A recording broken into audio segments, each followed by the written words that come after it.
నమస్తే, welcome to I news.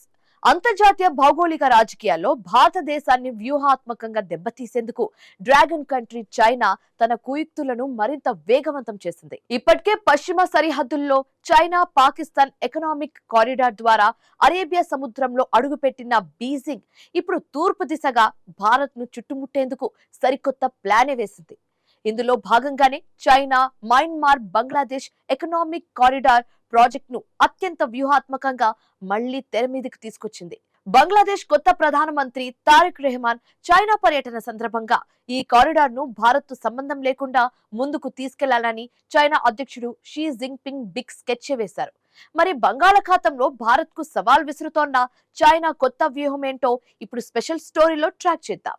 భారతదేశానికి పొరుగున ఉన్న దేశాలను తన అప్పుల వలలో వేసుకుని ఇండియా చుట్టూ ఒక సైనిక ఆర్థిక బంధాన్ని అల్లాలనేదే చైనా దీర్ఘకాలిక వ్యూహం.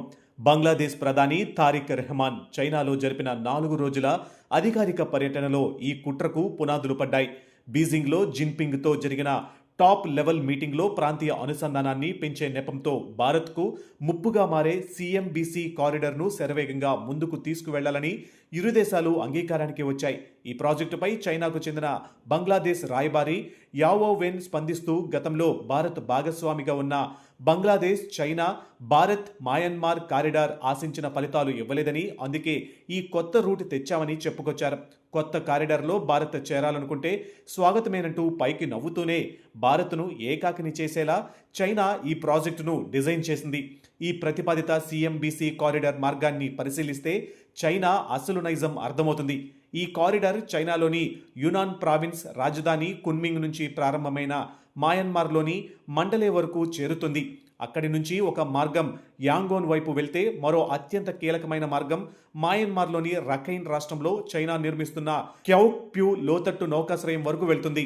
అక్కడి నుంచి రఖైన్ మీదుగా బంగ్లాదేశ్లోని చిట్టాగాంగ్ కాక్స్ బజార్ ప్రాంతాలకు ఈ రవాణా మార్గాన్ని అనుసంధానం చేయాలని చైనా మాస్టర్ ప్లాన్ సిద్ధం చేసింది. దీని ద్వారా బంగాళాఖాతంలో భారత్కు అత్యంత సమీపంలో ఉండే చిట్టాగాంగ్ మోంగ్లా నౌకాశ్రయాలకు నేరుగా చైనా కనెక్టివిటీ సాధిస్తుంది. అంటే భవిష్యత్తులో చైనా సరుకులతో పాటు వారి నౌకాదళం యుద్ధ నౌకలు కూడా భారత్ ముంగిట ఉన్న బంగాళాఖాతంలో సులభంగా విహరించే ప్రమాదం ఉంది. నిజానికి ఈ కారిడార్ 1990లలో ప్రతిపాదించిన పాత బీసీఐఎం కారిడార్కు చైనా ఇచ్చిన కొత్త రూపం. అప్పట్లో కున్మింగ్ నుంచి ఢాకా మీదుగా కోల్కతా వరకు ఈ మార్గాన్ని అభివృద్ధి చేయాలని ప్లాన్ చేశారు. కానీ చైనా ప్రతిష్టాత్మక belt and road initiative project భారత సార్వభౌమత్వానికి భంగం కలిగిస్తుందని న్యూఢిల్లీ దీనిపై తీవ్ర అభ్యంతరాలు వ్యక్తం చేసింది. దీనికి తోడు భారత్ చైనా సరిహద్దు సంబంధాలు దెబ్బతినడంతో ఈ ప్రాజెక్టు పూర్తిగా నిలిచిపోయింది. దీంతో ఆగ్రహించిన చైనా 2019లో బీసీఐఎంను అధికారిక బీఆర్ఐ జాబితా నుంచి కూడా తొలగించి ఇప్పుడు భారత్ పాత్ర లేకుండా మయన్మార్ బంగ్లాదేశ్లతో కలిసి ఈ సరికొత్త వ్యూహాన్ని అమలు చేస్తుంది.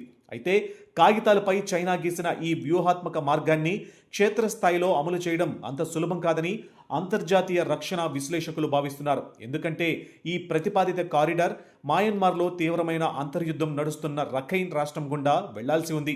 ఐక్యరాజ్య సమితి తాజా నివేదిక ప్రకారం మయన్మార్లోని సైనిక ప్రభుత్వం ప్రస్తుతం దేశ భూభాగంలో కేవలం 5వ వంతు ప్రాంతాన్ని మాత్రమే నియంత్రిస్తుంది. మిగిలిన మెజారిటీ ప్రాంతాలన్నీ అక్కడి తిరుగుబాటు దళాలు, జాతి ఆధారిత సాయుధ సంస్థల ఆధీనంలో ఉన్నాయి. ఈ భయంకరమైన అనిశ్చితి వల్లే బంగ్లాదేశ్ విదేశాంగ మంత్రి ఖలీలూర్ రెహమాన్ స్పందిస్తూ ఈ ప్రతిపాదనను తాము పరిశీలిస్తున్నామని, ఇంకా ఎలాంటి తుది నిర్ణయం తీసుకోలేదని చెప్పారు. ముఖ్యంగా రఖైన్ రాష్ట్రంలో శాంతి నెలకొన్న తర్వాతే తాము అడుగు ముందుకు వేస్తామని బంగ్లాదేశ్ కాస్త ఆచితూచి మాట్లాడుతుంది. చైనా ప్లాన్ సక్సెస్ అయితే మాత్రం అది భారత్కు ఊహించని వ్యూహాత్మక సవాలుగా మారడం ఖాయం. పశ్చిమాన గిల్గిట్, బాల్టిస్తాన్ లాంటి భారత వివాదాస్పద భూభాగం మీదుగా వెళ్లే సిపిఈసి ప్రాజెక్టును న్యూఢిల్లీ మొదటి నుంచి తీవ్రంగా వ్యతిరేకిస్తుంది. ఇప్పుడు తూర్పున బంగాళాఖాతంలో కూడా చైనా తన కారిడార్ ద్వారా పట్టు సాధిస్తే భారత్ రెండు వైపులా డ్రాగన్ సైనిక నిఘా నీడలోకి వెళ్తుంది. ఇదిలా ఉండగా ఈ పర్యటనలో చైనా బంగ్లాదేశ్ను పూర్తి లొంగదీసుకునేలా తీస్తా నదీ నిర్వహణ, వరద నియంత్రణ, సాగునీటి ప్రాజెక్టులతో పాటు డిజిటల్ రంగంలో పలు కీలక ఒప్పందాలు చేసుకుంది.